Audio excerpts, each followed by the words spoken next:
गुरुर्ब्रह्मा गुरुर्विष्णु गुरुर्देवो महेश्वर गुरुर्साक्षात् परब्रह्म तस्मै श्री गुरुवे नमः। ॐ गजाननं भूतगणाधिसेवितं कपितजम्बुफलचारुभक्षणं उमासुतं शोकविनाशकारिकं नमामि विघ्नेश्वरपादपङ्कजं। नारायणं नमस्कृत्यं नरं चैव नरोत्तमं देवीं सरस्वतीं व्यासं ततो जयमुदीरयेत्। आइए हनुमान विराजिए कथा कहूँ वेद अनुसार प्रेम सहित गादी धरूं पधारिए पवन कुमार। बोलो पवन पुत्र हनुमान की जय। सियावर रामचंद्र भगवान की जय। उमापति महादेव की जय। सिंह महापुराण की जय। ओम श्री शांब शिवाय नमः। ओम श्री शांब शिवाय नमः। ओम श्री शांब शिवाय नमः। तो आप सुन रहे हैं रुद्र संहिता सती खंड का 24वां अध्याय। नारद जी बोले कि हे ब्रह्मन, हे विदेह, हे प्रजानाथ, हे महाप्राज्ञ, हे कृपाकर, आपने भगवान शंकर तथा देवी सती के मंगलकारी यश का श्रवण कराया है। अब इस समय पुनः प्रेम पूर्वक उनके उत्तम चरित्र का वर्णन कीजिए। उन दंपत्ति शिवा शिव ने वहां रहकर कौन कौन सा चरित्र किया था। ब्रह्मा जी बोले, हे मुने, आप मुझसे सती और शिव के चरित्र का प्रेम पूर्वक श्रवण कीजिए। वे दोनों दंपत्ति वहां लौकिक गति का आश्रय ले नित्य निरंतर क्रीड़ा करते थे। हे मुने, तदंतर महादेवी सती को अपने पति शंकर का वियोग प्राप्त हुआ, ऐसा कुछ श्रेष्ठ बुद्धि वाले विद्वानों का कथन है। परंतु हे मुने, वास्तव में उन दोनों शक्ति और शक्तिमान का परस्पर वियोग कैसे हो सकता है, क्योंकि जिनमें वे दोनों वाणी और अर्थ के समान एक दूसरे से सदा मिले जुले रहते हैं। फिर भी सर्वसमर्थ सती एवं शिव लीला प्रिय होने के कारण लोक व्यवहार का अनुसरण करते हुए जो कुछ भी करते हैं वह सब समीचीन ही है। दक्ष कन्या सती ने जब देखा कि मेरे पति ने मुझे त्याग दिया है, तब वे अपने पिता दक्ष के यज्ञ में गईं और वहां भगवान शंकर का अनादर देखकर उन्होंने अपना शरीर त्याग दिया। वे ही सती पुनः हिमालय के घर पार्वती के नाम से प्रकट हुईं और कठोर तपस्या करके उन्होंने विवाह के द्वारा पुनः भगवान शिव को प्राप्त कर लिया। सूत जी बोले, हे महर्षियों, ब्रह्मा जी की इस बात को सुनकर नारद जी ब्रह्मा जी से शिवा और शिव के महान यश के विषय में इस प्रकार पूछने लगे। नारद जी बोले, हे विष्णु शिष्य, हे महाभाग, हे विधे, आप मुझे शिवा शिव के लोक आचार से संबंध रखने वाले उनके चरित्रों को विस्तार पूर्वक बताइए। हे तात, भगवान शंकर जी ने प्राणों से भी प्यारी अपनी धर्मपत्नी सती का किस लिए त्याग किया? यह घटना बड़ी विचित्र जान पड़ती है, इसे आप अवश्य कहिए। आपके पुत्र दक्ष प्रजापति ने यज्ञ में भगवान शंकर का अनादर क्यों किया और वहां अपने पिता के यज्ञ में जाकर सती ने अपने शरीर का त्याग क्यों किया? पुनः उसके बाद क्या हुआ? महेश्वर ने क्या किया? ये सब बातें मुझसे कहिए। मैं इस वृत्तांत को श्रद्धायुक्त होकर सुनना चाहता हूँ। ब्रह्मा जी बोले, मेरे पुत्रों में श्रेष्ठ हे महाप्राज्ञ, हे तात, हे नारद, आप महर्षियों के साथ बड़े प्रेम से भगवान चंद्रमौली का चरित्र सुनिए। श्री विष्णु आदि देवताओं से सेवित परब्रह्म परमेश्वर को नमस्कार करके मैं उनके महान अद्भुत चरित्र का वर्णन करता हूँ। हे मुने, ये सब शिव की लीला है। वे प्रभु अनेक प्रकार की लीला करने वाले स्वतंत्र और निर्विकार हैं। देवी सती भी वैसी ही हैं। हे मुने, अन्यथा वैसा कर्म करने में कौन समर्थ हो सकता है? परमेश्वर शिव ही पर ब्रह्म परमात्मा है, जिनका भजन सदा श्रीपति विष्णु, मैं ब्रह्मा, समस्त देवता गण, महात्मा, मुनि, सिद्ध तथा सनकादि सदा सदैव करते रहते हैं। शेष जी प्रसन्नता पूर्वक जिनके यश का निरंतर गान करते रहते हैं, किंतु कभी भी उनका पार नहीं पाते हैं, वे ही शंकर सबके प्रभु तथा ईश्वर हैं। ये सब तत्व विभ्रम उन्हीं की लीला से हो रहा है, इसमें किसी का दोष नहीं है, क्योंकि वे सर्वव्यापी ही प्रेरक हैं। एक समय की बात है, तीनों लोकों में विचरण करने वाले लीला विशारद भगवान रुद्र सती के साथ वृषभ पर आरूढ़ हो पृथ्वी पर भ्रमण कर रहे थे। सागर और आकाश में घूमते घूमते दंडकारण्य में आकर सत्य प्रतिज्ञा वाले वे प्रभु सती को वहां की शोभा दिखाने लगे। वहां उन्होंने लक्ष्मण सहित श्री राम को देखा, जो रावण द्वारा बलपूर्वक हरी गई अपनी प्रिया पत्नी सीता की खोज कर रहे थे। वे हाँ सीते इस प्रकार उच्च स्वर से पुकार रहे थे, जहां तहां देख रहे थे और बार बार रो रहे थे। उनके मन में विरह का आवेश छा गया था। वे उनकी प्राप्ति की इच्छा कर रहे थे, मन में उनकी दशा का विचार कर रहे थे, वृक्ष आदि से उनके विषय में पूछ रहे थे।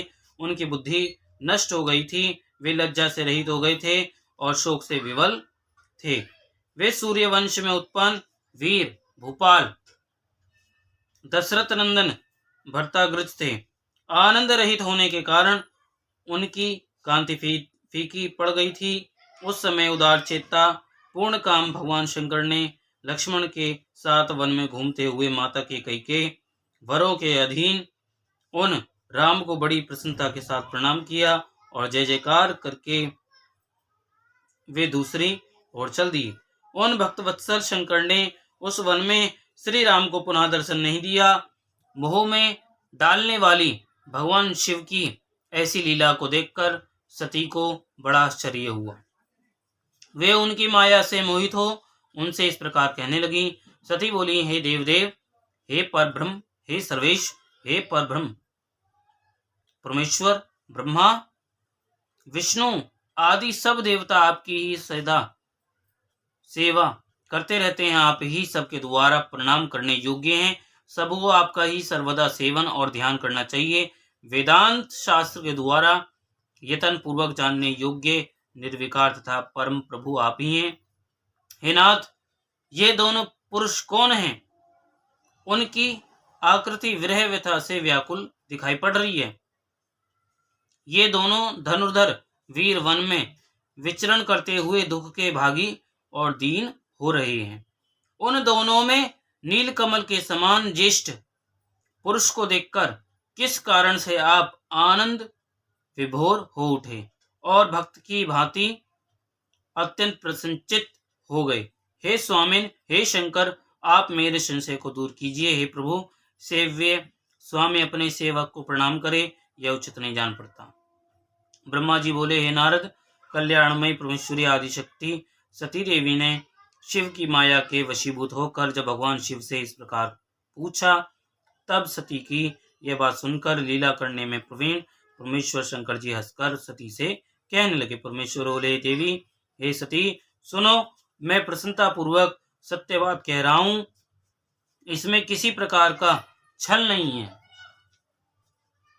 वरदान के प्रभाव से ही मैंने इन्हें आदर पूर्वक प्रणाम किया है। देवी, ये दोनों भाई वीरों द्वारा सम्मानित हैं। इनके नाम श्री राम लक्ष्मण हैं। ये सूर्यवंश में उत्पन्न हुए हैं। परम बुद्धिमान राजा दशरथ के पुत्र हैं। इनमें जो गौरवर्ण के छोटे भाई हैं वे शेष के अंश हैं, उनका नाम लक्ष्मण है। इनमें ज्येष्ठ भाई का नाम श्री राम है। ये भगवान विष्णु के पूर्ण अंश तथा उपद्रव रहित हैं। ये साधु पुरुषों की रक्षा और हम लोगों के कल्याण के लिए ही इस पृथ्वी पर अवतरित हुए हैं। इतना कहकर सृष्टि करने वाले भगवान शंभु चुप हो गए।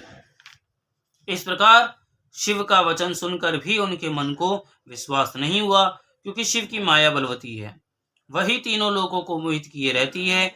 सती के मन में मेरी बात पर विश्वास नहीं हुआ है, ऐसा जानकर लीला विशाल सनातन प्रभु शंभु यह वचन कहने लगे। शिव जी बोले, हे देवी, मेरी बात सुनो। यदि तुम्हारे मन को मेरे कथन पर विश्वास नहीं होता है तो तुम वहां जाकर अपनी ही बुद्धि से श्री राम की परीक्षा कर लो।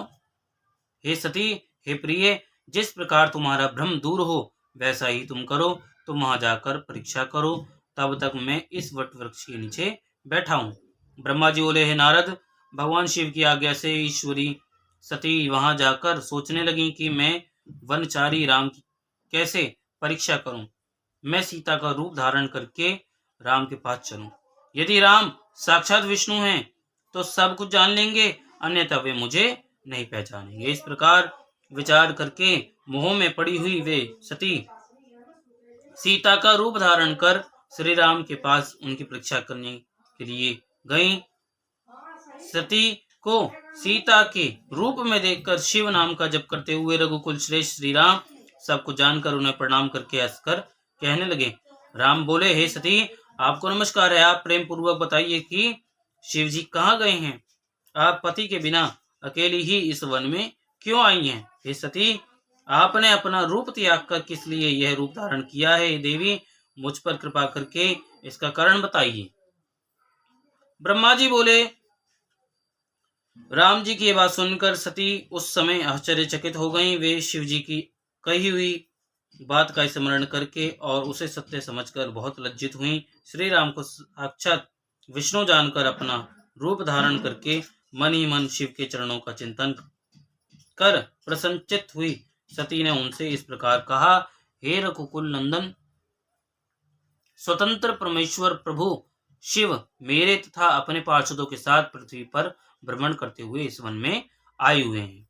यहाँ उन्होंने सीता की खोज में लगे हुए उनके विरह से युक्त और दुखी चित्त वाले आपको लक्ष्मण सहित देखा।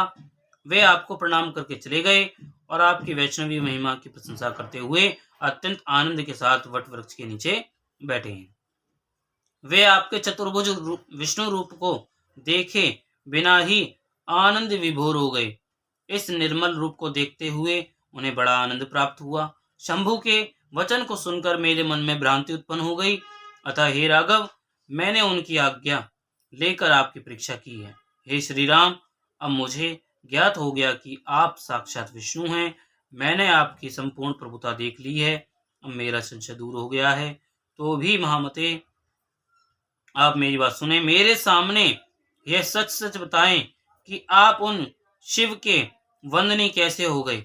आप मुझे संशय रहित कीजिए और शीघ्र ही मुझे शांति प्रदान कीजिए। ब्रह्मा जी बोले, हे नारद, उनकी बात सुनकर श्री राम के नेत्र प्रफुल्लित हो उठे। उन्होंने अपने प्रभु शिव का स्मरण किया। इससे उनके हृदय में अत्यधिक प्रेम उत्पन्न हो गया। हे मुने, शिव की आज्ञा के बिना वे राघव सती के साथ भगवान शिव के समीप नहीं गए तथा मन ही मन उनकी महिमा का वर्णन करके सती से कहने लगे। यहीं पर 24वां अध्याय विराम होता है। बोलो उमापति महादेव की जय। शिव महापुराण की जय। ओम श्री शाम शिवाय नमः। ओम श्री शाम शिवाय नमः। ओम श्री शाम शिवाय नमः।